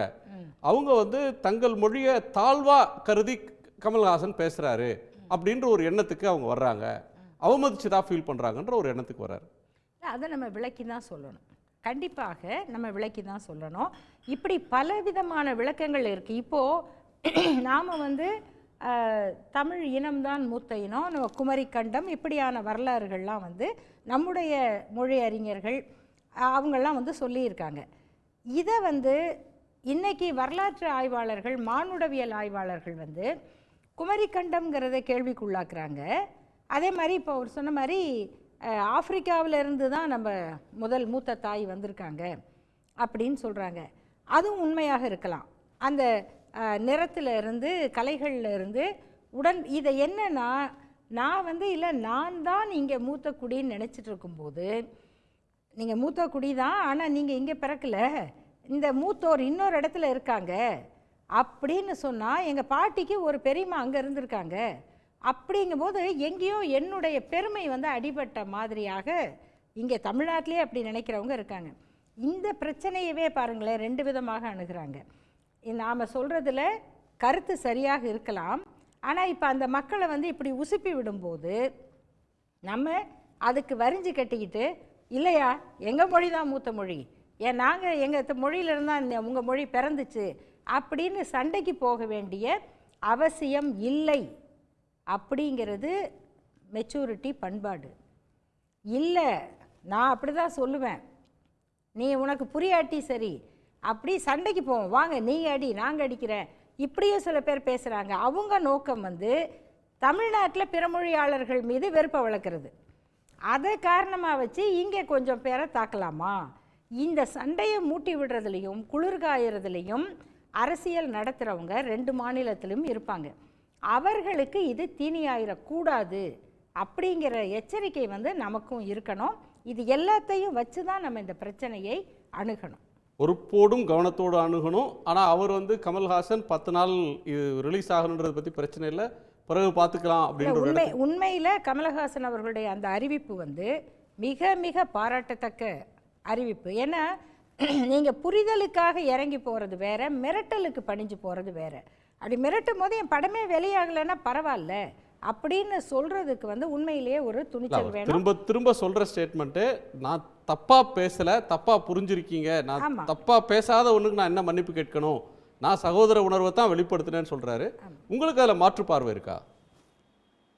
இந்தியாவினுடைய கவர்னர் ஜெனரலாக இருந்த சக்கரவர்த்தி ராஜகோபாலாச்சாரியார் நம் தமிழகத்திலே திராவிட இயக்கங்களால் மூதறிஞர் என்று பாராட்டப்படுகின்ற ராஜகோபாலாச்சாரியார், அவர் ஒரு முறை கன்னடத்தை பற்றி இப்படி சொல்லுகின்ற பொழுது அங்கே ஒரு கொந்தளிப்பு ஏற்பட்டது.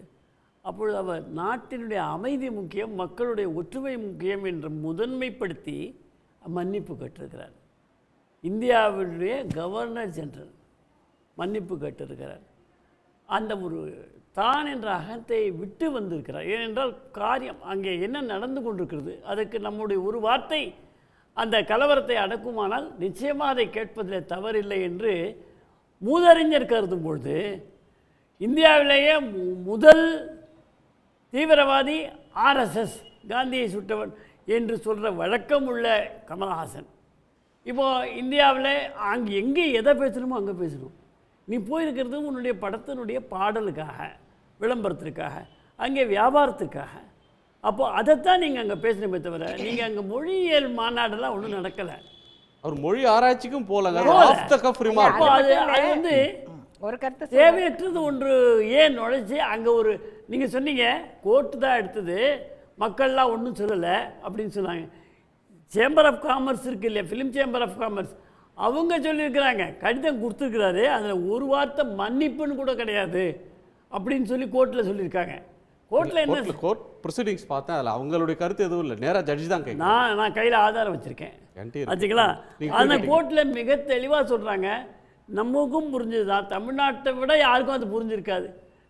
நில ஜல பாஷா, கன்னடத்தில் ஒரு தீர்ப்பு நீதிபதி சொன்ன வார்த்தை, நிலம் நீர் மொழி, இந்த மூன்றுமே ரொம்ப உணர்ச்சி பூர்வமானது. அது எந்த மண்ணானாலும் சரி, அது கர்நாடகாவிலும் தான் இருக்குது. தவறாக இருக்கலாம், நீங்கள் நாம் நினைக்கலாம் தவறுன்று, தவறாக இருக்கலாம். கடவுளை வழிபடுவதே தவறு என்று சொன்ன பெரியார் இங்கே தான் பிறந்திருக்காரு. அதனால் தவறாக சொல்லலாம். அங்கே போய் நீங்கள் தவறாக பேசுறது, கன்னடத்தை வந்து 2ஆம் பட்சமாக சொல்வது என்பது கன்னடர்களால் இன்னும் ஏற்றுக்கொள்ளக்கூடிய பக்குவத்தில் அவர்கள் இல்லை. 2ஆம் பட்சமாக நான் சொல்லவே இல்லை, அதில் அது சொல்கிற எண்ணமும் அவருக்கு அதில் இல்லைன்ற ஒரு பார்வை இருக்குது. ஒரு நிமிஷம் இல்லை, நண்பர் சொல்கிறாரு அந்த பக்குவத்தில் அவங்க இல்லைன்னா அப்போ அவங்கள பக்குவம் இல்லாதவங்கன்னு சொன்னால் வருத்தப்படுவாங்களா இல்லையா? நான் நம்ம சொல்லலாம், நான் இங்கே சொல்லலாம், நான் இங்கே சொல்லலாம், இங்கே இருந்து சொல்லலாம், அங்கே போய் சொல்லக்கூடாதுன்றீங்க. அதாவது அவங்க சொல்றது என்னன்னா, நீங்க போனது வியாபாரத்துக்கு போனீங்க, வியாபாரம் நடக்கணும்னா என்ன வேணா அதுக்கேற்ற மாதிரி பேசிட்டு வர வேண்டியதுதானே. இல்லைம்மா, அவ்வளோதான் அவங்களுடைய கருத்து. தப்பா பேசுறீங்க. நான் வந்து அமைதி விரும்பக்கூடியவன் அப்படின்னு வரும்பொழுது கர்நாடகாவில் எதை பேசக்கூடாதோ அதை பேசக்கூடாது. கலவரம் பண்ணவா போனாரு கமல்ஹாசன்? என்ன கலவரம் பண்ணவா போனாரு? நீங்க அமைதி விரும்புறீங்க. கலவரம் நடக்குது ஐயாங்க. கலவரத்தை பெருசு பண்றாங்கன்றதானே சார் பிரச்சனை. அவருக்கு அந்த இன்டென்ஷன் இருந்ததா? பேசுறது உண்மைதானே. அவருக்கு அந்த கலவரம் பண்றாங்க. சாதாரண மொழிக்காக நம்ம எவ்வளவு கலவரங்கள்லாம் பார்த்துக்கிறோம். சாதாரண மொழிக்காக இல்ல நடந்த கலவரம் எல்லாம் தாய்மொழிக்காக நடந்தது. சரி, மொழிக்காக நாம கூட இப்ப ஒரே ஒரு முடிச்சேன். ஓகே, நம்ம ஒரு பிற மொழிய, ஒரு ஹிந்தி என்ற பிற மொழி, வடநாட்டில் இருக்கக்கூடிய ஒரு மொழியை நாம் உள்ளேயே அனுமதிக்க மாட்டோம் என்ற அளவில் இங்கே கலவரம் பண்ணியிருக்கோம். அப்படி இருக்கும் பொழுது நம்மள பேச இல்லைங்க, இல்ல இல்ல அவங்க அவரு நிறைய தப்பு தப்பா சொல்றாரு. அனுமதிக்கிறது இல்ல உள்ளலாம் ஏற்கனவே 2017ல நம்ம தியாகராய நகர்ல ஹிந்தி பிரச்சார சபாவுல லட்சக்கணக்கான பேர் படிக்கிறாங்க. எங்களுக்கு நீங்க அரசு மொழியாக இல்ல சார், எங்களுக்கு நம்ம பேசுறோம். தியாகராய நகர்ல ஹிந்தி சொல்லி கொடுக்குறாங்க. பணம் கட்டி படிக்கணும். இல்லைங்க, சரி, பணம் ஹிந்தி உள்ள வரல அப்படின்றது தான் உங்களோட குற்றச்சாட்டுனா ஜெர்மன் கூட படிக்கலாம். இலவச ஹிந்தி சொல்லி கொடுக்கிறதுக்கெல்லாம் அமைப்புகள் இருக்கு. இலவச ஹிந்தி கிடையாது. அரசு கொள்கையாக அரசு பள்ளியில ஹிந்தியை ஏத்துக்க மாட்டோம். அரசு கொள்கையாக அரசு பாடநூல்களை வைத்து அரசு அங்கீகாரம் பெற்ற, தமிழக அரசு அங்கீகாரம் பெற்ற பள்ளிகளிலே ஹிந்தி இருக்கிறது. 38லயோ என்னாச்சு? இல்ல நித்யானந்தம் 38லயோ 65லோ நடந்த மொழி போராட்டத்துக்கு நியாயமான காரணங்கள் இருக்கு. இன்னைக்கு அதுக்கான நியாயமான காரணம் ஏதோ சும்மா போய் போராடினாங்க அப்படின்னு சொல்ல முடியாது. தமிழ்நாட்டுல நடந்த இன்னைக்குள்ள பிரச்சனை, அவர்களுக்கு கன்னடம் பெரிது, அவர்களுக்கு கர்நாடக மண் பெரிது, அவர்களுக்கு கர்நாடக நீர் பெரிது. அதற்காக அவர்கள் போராடுவார்கள். இதுல கலவரம் வரும். அதெல்லாம் அவங்க விரும்புறாங்க. அதான் இவங்க விரும்புறாங்க. வரணும்னு வர வைப்பாங்க. திரைக்கதைக்கு ஒன் லைன் தான் சார் அவர் பேசுறது, 3 லைன் தான். ஒரு திரைக்கதை எழுத வேண்டும் என்று சொன்னால் எவ்வளவு அறிவு இருக்க வேண்டும். ஒரு படம் வெற்றி அடைவது திரைக்கதையின் ஸ்கிரீன் பிளே தான். கமலஹாசனுக்கு தெரியாதா? அங்க போய் அந்த ஸ்கிரீன் பிளே எழுதலாமா? ஓகே, அத அமைதி விரும்பிகள் கன்னட மக்கள் வந்து தங்களுடைய மொழிக்கான போராட்டத்தை தொடர்ந்து நடத்திட்டு வராங்க. 38ல 65ல தமிழ்நாட்டில் நடத்தும் போது அவர் மேடம் சொல்லும்போது ஒரு நிமிஷம் ஒரு கிளாரிஃபிகேஷன் சார். மேடம் சொல்லும்போது சொல்லுங்க தெரியுது.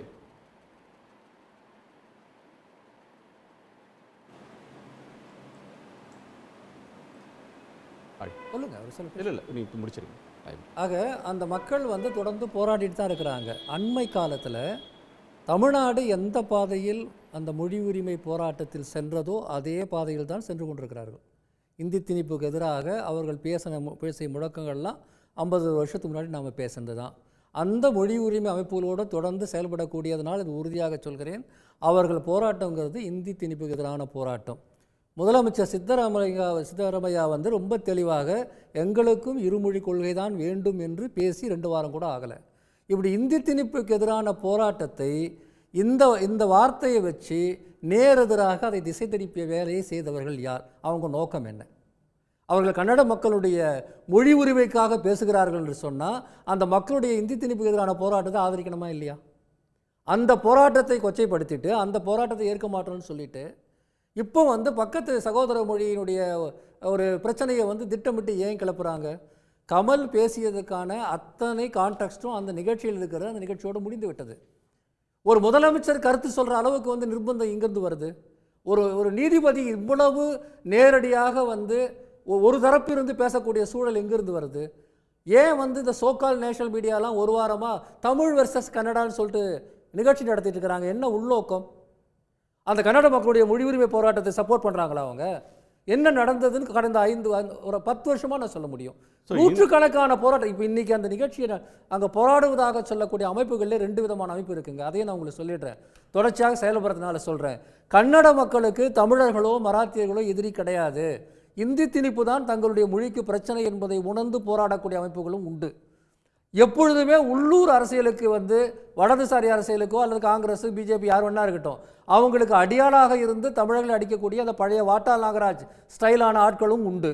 இப்போவும் கர்நாடகத்தில் மொழிகளுடைய ஒற்றுமை, தமிழர்களும் கன்னடர்களும் மராத்தியர்களும் ஒன்று சேர்ந்தால்தான் போராட முடியும் என்பதை சொன்னதை நான் நேரடியாக கேட்டிருக்கிறேன். இப்போ நீ கன்னட ரட்சண வேதிகைன்னு ஒரு அமைப்பை பற்றி பேசுகிறாங்க. இந்த அமைப்பை சேர்ந்த ஒரு தலைவர் தான் 2016 அந்த நிகழ்ச்சியில் நான் சிறப்பு அழைப்பாளராக போயிருந்தேன். அவர் இந்த மீட்டிங்கில் பேசினார். தமிழர்களும் கன்னடர்களும் தாயாதிகள், பங்காளிகள். எங்களுக்குள்ள 1000 பிரச்சனை வரும், காவிரி பிரச்சனையில் கூட எங்களுக்கு இருக்குது. ஏன்னா பங்காளின்னா சண்டை வரதான் செய்யும். நீங்கள் சொன்னீங்கல்ல, நில ஜலம் பாஷை, இந்த 3 இருக்கிறது தான் பங்காளிகள். பங்காளிக்குள்ள பல பிரச்சனைகள் வரும். ஆனால் வெளியிலே இருந்து ஒருத்தர் வந்து எங்களை வந்து ஆதிக்கம் செய்ய முடியாது என்று அந்த அமைப்பினுடைய தலைவர் பேசினார். அவர் பக்கத்தில் உட்கார்ந்தவர் மராத்தி மாநிலத்தை சேர்ந்த அந்த ராஜ் தாக்கரே அமைப்பை சேர்ந்தவர், மகாராஷ்டிரா நவநிர்மான் சேனா. அவர் எழுந்து உடனே சொன்னார், நீங்கள் சண்டை போட வேண்டிய அவசியம் இல்லை, இந்தி வந்தால் மகாராஷ்டிராவை தாண்டி தான் வரும், நாங்கள் அங்கேயே அதை வந்து போராடுவோம், அங்கேயே அதை நிறுத்தி விடுவோம் என்று பேசினார். 2016 நக்கீரன் உட்பட எல்லா பத்திரிகைகளும் செய்தி வந்திருக்கிறது. ஆக ஒட்டுமொத்தமாக இந்த மொழி உரிமைக்காக போராடக்கூடியவர்கள் இணைந்து இருக்கக்கூடிய ஒரு நேரத்தில் இப்படி ஒரு திட்டமிட்ட ஒரு வேலையை செய்கிறார்கள் என்பதுதான் என்னுடைய குற்றச்சாட்டு. மற்றபடி கமல் பேசிய வார்த்தைக்கான கான்டெக்ஸ்டும் சூழலும் அதோடு முடிஞ்சு போச்சு. அதிகபட்சம் வந்து அது வந்து உங்களுக்கு மாற்று கருத்து இருந்தால் மாற்று கருத்து இருக்கலாம், தப்பே கிடையாது. எனக்கு தான் மாற்று கருத்து இருக்குது, அதில் ஒரு பிரச்சனையே கிடையாது. எனவே இன்றைக்கி அரசியல் ரீதியாக இது எங்கே மாறி இருக்குன்னு சொன்னால், இதை வந்து கர்நாடகத்துக்குள்ள காங்கிரஸ் கட்சிக்கு எதிரான விஷயமாக பிஜேபி மாற்றி கொண்டிருக்கிறது. ஏன் அந்த உண்மையை பேசாமல் இது எல்லாத்தையும் நிறைய பேசுகிறோம்? இன்றைக்கி டிகே சிவகுமார் அவர் என்ன பேசுகிறார், துணை முதல்வர் ரொம்ப தெளிவாக சொல்கிறாரு, இந்த பிரச்சனையை நாங்கள் பார்த்துக்குவோம். அவர் பேசுகிற பேச்சில் கூட என்னால் குறை கண்டுபிடிக்க முடியும். ஆனால் ரொம்ப தெளிவாக நாங்கள் வந்து தமிழ்நாட்டுக்கு தண்ணி தரோம், தமிழ்நாட்டில் மக்கள் இங்கே வராங்க, இதெல்லாம் வந்து சகோதரத்துவமாக நாங்கள் வந்து பேசி தீர்த்துக்குவோம், போயிட்டு வா அப்படின்ற வார்த்தையை வந்து அவர் ஏன் பேசுகிறாரு? முழுக்க இன்றைக்கி வந்து கமல்ஹாசன் ஒரு எம்பியும் கூட, இந்தியா கூட்டணியின் ஒரு எம்பி. ஆக திட்டமிட்டு இது வந்து நடத்தக்கூடிய ஒரு உள்ளூர் அரசியலை வந்து ஒரே கல்லில் 2 மாங்காய், காங்கிரஸையும் அடித்த மாதிரி இருக்கும். அதனால தானே முதல்வரே வந்து இந்த மாதிரி பேச வேண்டியிருக்கு. காங்கிரஸையும் அடித்த மாதிரி இருக்கும், தமிழர் கன்னடர்கள் மராத்தியர்கள் இவர்கள்லாம் ஒன்றா சேராமையும் பார்த்துக்க முடியும். இப்படி சொல்லக்கூடியவர்கள் யார்? 2 வாரத்துக்கு முன்னாடி தான் சொன்னாங்க, சமஸ்கிருதம் தான் இந்தியாவில் இருக்கிற எல்லா மொழிகளுக்கும் தாய்மொழின்னு. அன்றைக்கி யாரும் வரலையே உணர்ச்சி. இந்த நீதியரசர் போல யாரும் வந்து மனம் புண்பட்டதாக பேசவே இல்லையே. அமித்ஷா நீங்கள் மொழியியல் அறிஞரா அல்லது வரலாற்று அறிஞரான்னு அவரை பார்த்து யாரும் கேட்கவே இல்லையே. ஆக இதுக்கு உள்ளே இருக்கிற அரசியலை பேசுங்க. இதற்கு உள்ளே இருக்கக்கூடிய அரசியல் வந்து அடிப்படையில் இந்த மொழிவாரி மாநிலங்கள் சகோதர இனங்களுக்கு இடையில் ஒற்றுமை வரக்கூடாது என்று நினைப்பது தான் இதுக்கு உள்ளே இருக்கக்கூடிய அரசியல் என்பதை ரொம்ப தெளிவாக நம்ம பேச வேண்டும். கன்னட மொழி குறித்த பேச்சுக்காக மன்னிப்பு கேட்க மறுத்து அந்த படத்தை வெளியீட்டையே கமல்ஹாசன் தள்ளி வைத்திருப்பது, ஒத்தி வைத்திருப்பது எதை காட்டுகிறது? நேயர்கள்ட்ட ஒரு கேள்வியை முன் வச்சிருக்கோம். அது ஒரு சரியான நிலைப்பாடு என்று 64% பேரும், பேச்சில் தவறு இல்லாததால் ஒத்தி வைத்திருக்கிறார் என்று 28% பேரும், சர்ச்சைகளை தவிர்ப்பதற்காக இந்த நடவடிக்கை என்று 8% பேர் கருத்து தெரிவிச்சிருக்காங்க. அந்த நேயர்களுக்கு நன்றி. நிறைவு பார்வை திரு விஜய், நிறைவு பார்வை சுருக்கமாக. சார் பாருங்கள் சார், இன்றைக்கி எல்லோரும் பேசும்போது இந்த ஜட்ஜ் பற்றி கோர்ட் டிசிஷன் பற்றி பேசுனாங்க.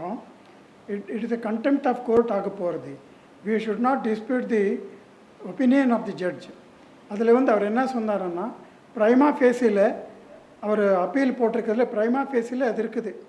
என்னன்னா கன்னடத்தை பற்றி பேசுனாங்க அப்படின்னு, அதனால் மன்னிப்பு கேக்கு தான் ஆகணும் அப்படின்னு it is a condition by the court. அதுக்கப்புறம் தான் ஃபர்தர் ப்ரொசீடிங்ஸ் ஆக போகிறதுன்னு சொல்லியிருக்காங்க. இப்போது பிரச்சனை வந்து மன்னிப்பு கேட்டால் என்ன ஆக போகிறது? இதில் அரசியல் நாங்கள் மிக்ஸ் பண்ணுறது தேவையில்லை. இப்போ அரசியல் ஆள் வேறு இருக்காங்க, அவர் எதானே பேச்சுக்கலாம். நாங்கள் வந்து மெசேஜ் என்ன அனுப்புகிறீங்க இது மக்களுக்கு, அது வந்து அந்த சகோதரத்துவமை காப்பாற்றணும்னா, இப்போ ஒரு மன்னிப்பு கமல்ஹாசனை கேட்டினாருன்னா அது ஒரு பெருமை, அது it becomes a big name for him in the country. அதனால் இப்போ அவர் எல்லாமே விட்டு அந்த மெச்சூரிட்டிக்கு அபவ் வந்துட்டு இப்போ அவர் மன்னிப்பு கேட்டால் he will become a great man. This is my opinion. Okay, thank you. Thiru Ravikumar.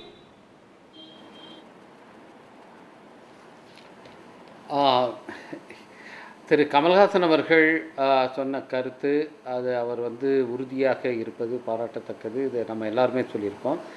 இன்றைக்கு கலைஞர் அவர்களுடைய பிறந்த நாள்.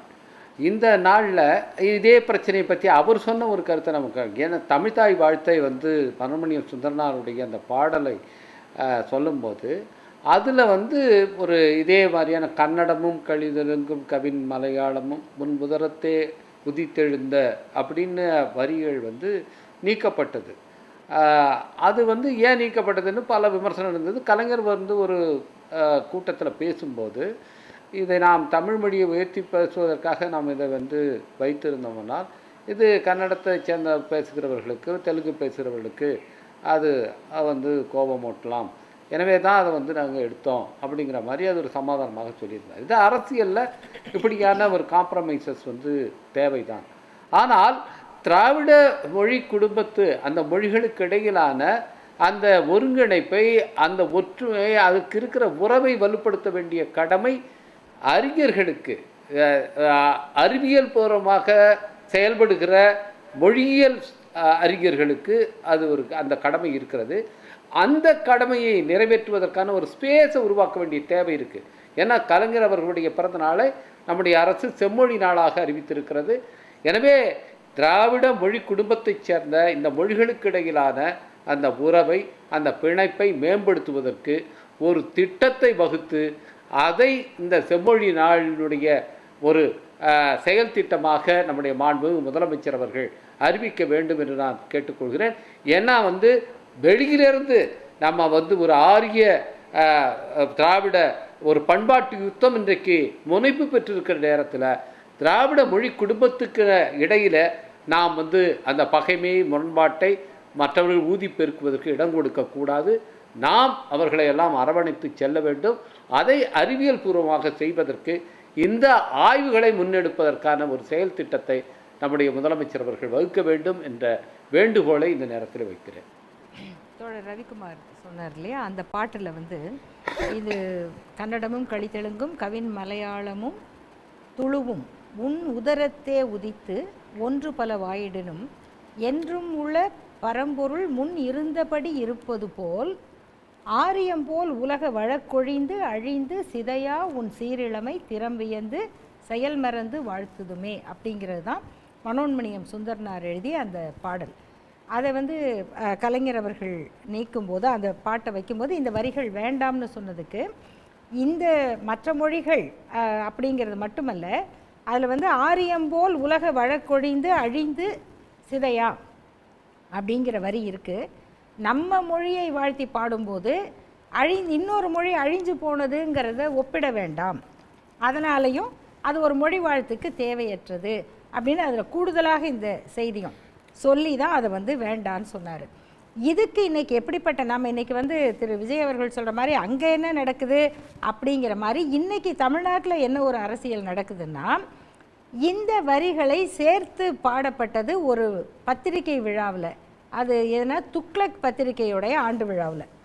அவங்க அந்த பாட்டுக்கு தப்பாக பொருள் கொடுத்து ஆரியம் எப்படி அழிஞ்சு போகலையோ அப்படி தமிழும் வாழுது அப்படின்னு சொன்னதாக சொன்னாங்க. நான் அதான் சொன்னேன், எப்படி உங்கள் அப்பனை மாதிரி குடிச்சு கெட்டு போயிடாத அப்படின்னா, உங்கள் அப்பா எப்படி குடிச்சு கெட்டு போகாமல் இருந்தாரோ அந்த மாதிரின்னு எடுத்துக்கிட்டு அவங்க ஆண்டு விழாவிலேயே அந்த பாட்டை பாடினாங்க.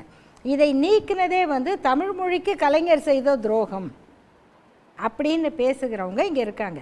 அப்போ இது ரெண்டுக்கும் இடையில் ஒரு பண்பட்ட முறையில் அவர் எவ்வளவு அரசியல் நாகரிகத்தோடையும் எல்லா மொழிகளுக்கும் உரிய மரியாதையோடையும் அதை செய்தார் அப்படிங்கிறத அவர் சொன்னதை நான் நினைவூட்ட விரும்புகிறேன். அதே போல் இன்றைக்கி கர்நாடகாவில் எழுப்பப்பட்டிருக்கிற இந்த பிரச்சனை இயல்பானது அல்ல, அது மக்கள்கிட்ட இருந்து தன்னிச்சையாக வருவது அல்ல, இது திட்டமிட்டு பரப்பப்பட்டிருக்கு. அதை பரப்புகிற அந்த அரசியல்வாதிகளைப் போல அதுக்கு இங்கே இன்னும் கொஞ்சம் நெருப்புக்கு எண்ணெய் ஊற்றுற மாதிரி தமிழ்நாட்டிலும் சிலர் பேசிக்கொண்டிருப்பது நம்முடைய மக்களுக்கிடையிலான ஒற்றுமை வர வேண்டிய நேரத்தில் பகையை வளர்ப்பதாக போயிடக்கூடாது. அப்படிங்கும்போது என்னை பொறுத்தவரை அவர் சொன்னார், நீதிமன்றத்தினுடைய கருத்தை விமர்சிக்கிறதுங்கிறது நம்ம எல்லாருக்கும் உண்டான அடிப்படை உரிமை. இப்போயும் நம்ம என்ன சொல்கிறோம், கர்நாடக நீதிமன்றம் இந்த பிரச்சனையை இன்னமும் நிதானமாகவும் இன்னமும் சரியான முறையிலும் அணுகி இந்த பிரச்சனையை தீர்க்கக்கூடிய அந்த பெரும் பொறுப்பு நீதிமன்றத்தில் இருக்குது. அப்போ அவங்க எடுத்த உடனே இப்படி ஒரு நிபந்தனையை போட்டால் அந்த பிரச்சனை முடிவுக்கு வராது. எதுவாக இருந்தாலும் மக்களுடைய அமைதியை கெடுக்கிறது நம்முடைய நோக்கமாக இருக்கக்கூடாது. அதுதான் இன்றைக்கி தேவை. இன்றைக்கு கலைஞருடைய பிறந்தநாள், அவருடைய நல்ல சிந்தனைகளிலே ஒரு சிந்தனை இங்கே உதித்தமைக்காக நான் பாராட்டுகிறேன். பல சிந்தனைகளில் ஒரு நல்ல சிந்தனை அவர் வச்சது இந்த ஒரு விஷயம், அடுத்தவர்கள் எப்படி புண்படாமல் இருக்க வேண்டும் என்பதற்காக. இதைத்தான் நான் முதல் கட்டத்திலேயே சொன்னேன். இடம்பொருள் ஏவல் அறிந்து பேச வேண்டும். மொழி நம்ம மனோன்மணியம் அவர்களும் கூட மொழி ஆராய்ச்சியாளர் கிடையாது. ஆனால் அந்த அந்த தமிழுக்கு பாடல் பாடினார், நாம் அதை ஏற்றுக்கொள்கிறோம். அதில் யாரையுமே RSS தலைவர்களில் ஒருவரான கோல்வாக்கர் அவர்கள் மொழி ஆராய்ச்சியாளரா? இல்லைங்க, இல்லை, நீங்கள் கேட்குறதுக்கு நான் கேட்குறேன். கோல்வாக்கர் சொல்றாரு RSS பத்தி விவாதம் அனைத்து வச்சுக்கலாம். அனைத்து ஆனா ஆர்எஸ்எஸ் பத்தி எல்லாம் சொல்ல திரு கோல்வாக்கர் கோல்வாக்கர் அவர்கள் RSS தான், அதுல என்ன திரு சந்தேகம் கோல்வாக்கர் அவர்கள் இந்தியாவில் உள்ள அனைத்து மொழிகளுக்கும் தாய் சமஸ்கிருதம் தான் அப்படின்னு சொன்னாரு. நீங்க அதை ஏற்கிறீங்களா மறுக்கிறீங்களா இல்ல அவர் மொழி ஆராய்ச்சியாளரா இல்லையா சொல்லுங்க. கேட்பது என்பது மனிதனுடைய இயல்பாக இருக்க வேண்டும். மன்னிக்கிறவன் கடவுளுக்கு சமமாக மதிக்கக்கூடியவன். நான் மன்னிப்பே கேட்க மாட்டேன், கடவுள் பாதி மிருகம் பாதி என்று சொன்னால் நாம் என்ன செய்யறது? இல்லை சார், அவரே மன்னிப்பு கேட்கிறவன் வீரன்லாம் வசனம் அதனால பேசி எங்கேயோ எதையோ பேசி இந்த மாதிரி பேசக்கூடாத இடத்துல பேசக்கூடாத மக்கள்கிட்ட பேசினா எதிர்ப்பு வரத்தாச்சு. அவர்கள் அறிவிற்கா அறிவில்லாமல் போராடுறாங்களா அப்படின்னா கிடையாது. இது சென்டிமெண்ட்ஸ். கோர்ட்டு தெளிவாக சொல்லுது, தூண்டி விட்டு போராடுறாங்கன்னு சொல்றாங்க. ஒன்றும் கிடையாதுங்க. அவங்க தன்னுடைய கன்னடத்தை விட்டுட்டு அவங்க எதங்க தூக்கி பிடிச்சிப்பாங்க? மொழின்னு வரும்போது தமிழ்லேருந்து பிறந்திருக்கலாம், ஆனால் தமிழை தூக்கி பிடிச்சாங்க நிறுத்துவாங்களா? கர்நாடகாவில் கன்னடத்தை தான் எடுப்பாங்க. ஏன்னா அவங்களுக்கு அந்த சென்டிமெண்ட்ஸ் இருக்குது. ஓகே, அதனால அதை இடத்த புரிஞ்சுக்கணும். நீங்கள் அதை புரிஞ்சிக்காமல் ஒருத்தர் பேசுகிறாரு சொன்னால் அவ்வளோதான், கடவுள் பாதி மிருகம் பாதி தான். கன்னடர்களுடைய மொழி உணர்வை முழுமையாக நம்ம புரிந்து கொள்ள வேண்டும். அதை அந்த சென்சிட்டிவிட்டியை நாம் தெரிஞ்சுக்கணும். ஆனால் இப்பொழுது நடக்கிற விஷயம் என்பது நேரடியாக கன்னடர்களின் மொழி உணர்வு தொடர்பான போராட்டம் அல்ல. இப்போ நடக்கிறதுல இருக்கக்கூடிய அரசியல் என்பது அது ஆர்எஸ்எஸ்க்கும் மற்ற செக்குலர் போர்ஸஸுக்கும் இடையிலான போராட்டத்தினுடைய ஒரு பகுதியாக தான் அங்கே நடந்துகிட்ருக்கு. எவ்வளோ சுற்றி வளைச்சாலும் இந்த உண்மையை சொல்லணும்னா அப்புறம் இதை பற்றி பேசுகிறதுக்கு அர்த்தம் இல்லைன்னு நான் நினைக்கிறேன். கன்னடர்களும் தமிழர்களும் மற்ற மொழிக்காரர்களும் சேர்ந்து மொழி உரிமைக்காக போராடுங்கிற நேரத்தில் அதை பிளவுபடுத்தக்கூடிய ஒரு வேலையைத்தான் இப்போது செய்து கொண்டிருக்கிறார்கள். இந்த விஷயத்தில் கமல் உறுதியாக இருப்பதை நான் முழுமையாக வரவேற்கிறேன். அவர் அவர் சொன்ன சூழலும் தவறான சூழல் கிடையாது. அவர் உண்மையிலே அந்த கான்டெக்ஸ்டில் தவறான அர்த்தத்தில் சொன்னதாகவும் புரிந்து கொள்ளவே முடியல. ஆனால் இந்த சென்சிட்டிவிட்டிங்கிறது எல்லாருக்கும் இருக்கணுங்கிறதுல எனக்கு மாறுபட்ட கருத்து இல்லை. யாராக இருந்தாலும் இந்த மாதிரி விஷயங்களில் கொஞ்சம் புரிஞ்சு பேசுகிறதுங்கிறது நல்லது. மன்னிப்பு அவர் கேட்கிறார் என்று சொன்னால் அது அங்கு இருக்கக்கூடிய கன்னடர்களுக்கும் எதிரான சக்திகளுக்கு வலுக்கூட்டுவதாக முடியும். தமிழர்களுக்கு எதிரானது இல்லை, கன்னடர்களுக்கும் எதிராக இருக்கக்கூடிய சக்திகளுக்கு வலுக்கூட்டுகிற விஷயமாக அது போய் முடியும். அவர் மன்னிப்பு கேட்கக்கூடாது, இன்னும் கூட விளக்கம் சொல்லலாம், தப்பே கிடையாது. ஆனால் அவர் மன்னிப்பு கேட்கக்கூடாது. இந்த விஷயத்தில் மக்களை பொறுத்தவரையில் அவர்கள் எதிரிகளாக இல்லை, யார் தூண்டி விடுறாங்கன்னு எல்லாருக்கும் தெரியும். நன்றி, எல்லோருக்கும் நன்றி. மீண்டும் சந்திப்போம். இது கேள்விக்களம், மக்களின் மேடை.